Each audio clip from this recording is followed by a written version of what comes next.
Shelton Jackson. Spike Lee is an American film director, producer, writer, and actor.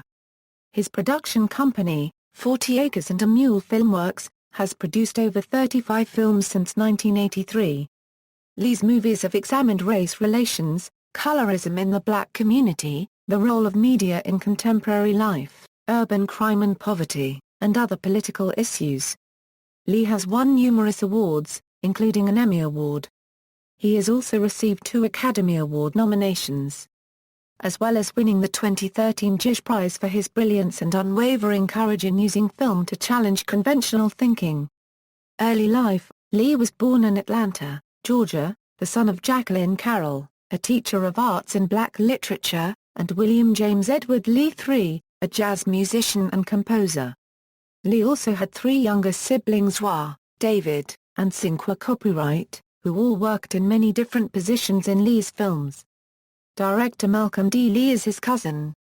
When he was a child, the family moved to Brooklyn, New York. During his childhood, his mother nicknamed him Spike. In Brooklyn, he attended John Dewey High School. Lee enrolled in Morehouse College, a historically black college, where he made his first student film, Last Hustle in Brooklyn. He took film courses at Clark Atlanta University and graduated with a BA in Mass Communication from Morehouse. He did graduate work at New York University's Tisch School of the Arts, where he earned a Master of Fine Arts in Film and Television. Career: film. Lee's thesis film, Joe's Bed-Stuy Barbershop, We Cut Heads, was the first student film to be showcased in Lincoln Center's New Directors New Films Festival. In 1985, Lee began work on his first feature film, She's Gotta Have It. With a budget of $175,000, he shot the film in 2 weeks. When the film was released in 1986, it grossed over $7 million at the U.S. box office. Lee's 1989 film Do the Right Thing was nominated for an Academy Award for Best Original Screenplay in 1989. Many people, including Hollywood's Kim Basinger, believed that Do the Right Thing also deserved a Best Picture nomination.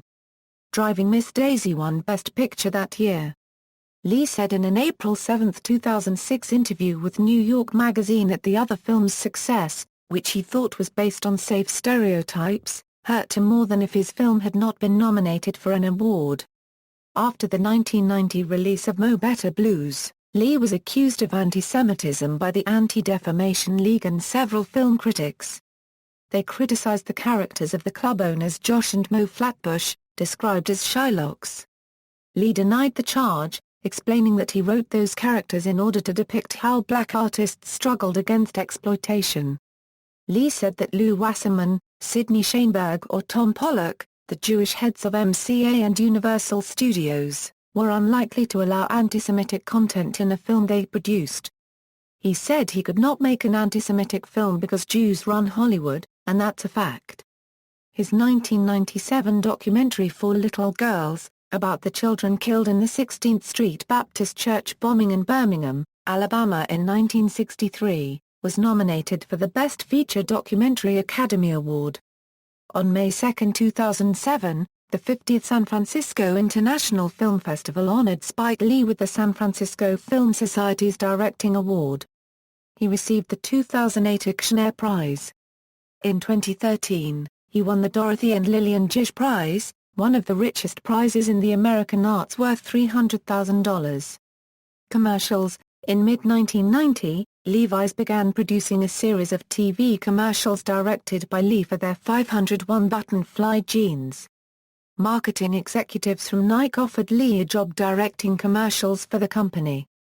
They wanted to pair Lee's character, the Michael Jordan-loving Mars Blackman, and Jordan in a marketing campaign for the Air Jordan line. Later, Lee was called on to comment on the controversy surrounding the inner-city rash of violence involving youths trying to steal Air Jordans from other kids. He said that, rather than blaming manufacturers of apparel that gained popularity, deal with the conditions that make a kid put so much importance on a pair of sneakers, a jacket and gold. Through the marketing wing of 40 Acres and a Mule, Lee has directed commercials for Converse, Jaguar, Taco Bell and Ben & Jerry's. Personal life. Lee and his wife, attorney Tonya Lewis, had their first child, daughter Satchel, in December 1994. They also have a son, Jackson, born in 1997. Spike Lee is a fan of the American baseball team the New York Yankees, basketball team the New York Knicks, and the English football team Arsenal. One of the documentaries in ESPN's 30 for 30 series, Winning Time, Reggie Miller vs. the New York Knicks, focuses partly on Lee's interaction with Miller at Knicks games in Madison Square Garden.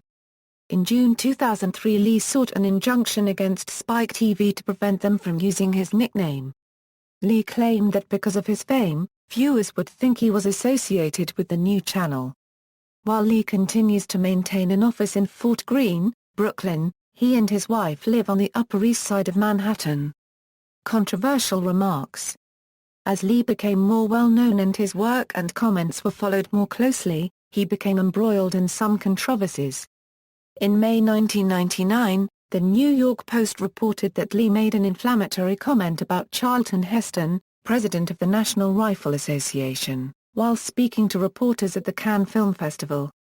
Lee was quoted as saying the National Rifle Association should be disbanded and, of Heston, someone should shoot him with a .44 Bulldog.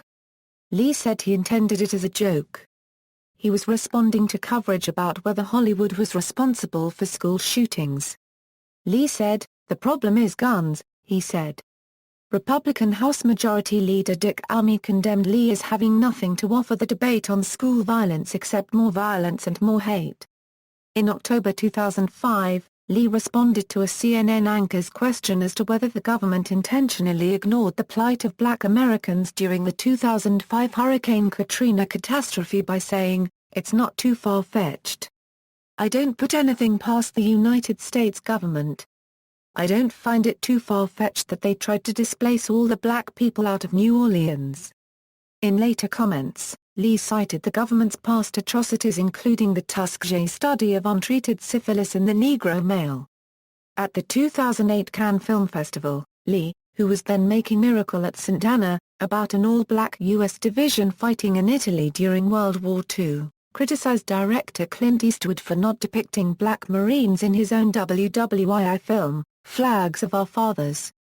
Citing historical accuracy, Eastwood responded that his film was specifically about the Marines who raised the flag on Mount Suribachi at Iwo Jima, pointing out that while black Marines did fight at Iwo Jima, the U.S. military was segregated during WWII, and none of the men who raised the flag were black.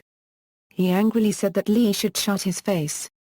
Lee responded that Eastwood was acting like an angry old man, and argued that despite making two Iwo Jima films back-to-back, Letters from Iwo Jima and Flags of Our Fathers, there was not one black soldier in both of those films. He added that he and Eastwood were not on a plantation.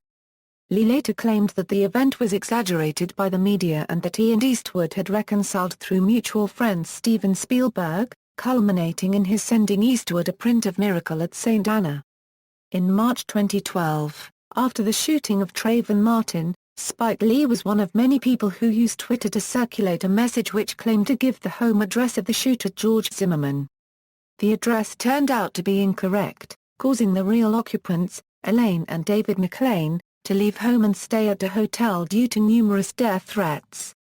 Lee issued an apology and reached an agreement with the McClains which reportedly included compensation, with their attorney stating the McClains' unregistered trademark claim is fully resolved.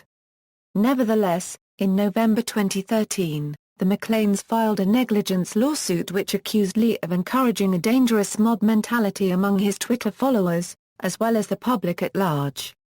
The lawsuit, which a court filing reportedly valued at $1.2 million, alleged that the couple suffered injuries and damages that continued after the initial settlement up through Zimmerman's trial in 2013. Awards, honors and nominations. References. External links: Spike Lee at the Internet Movie Database, Spike Lee on Twitter, Spike Lee collected news and commentary at the New York Times, Spike Lee collected news and commentary at the Wall Street Journal, Spike Lee collected news and commentary at The Guardian, Urban lecture at DePaul University, Criterion Collection essay on Spike Lee's Do the Right Thing, Lee's Lens exposes inequalities, but he's no revolutionary by Brendan Kelly. Can West, April 11, 2009.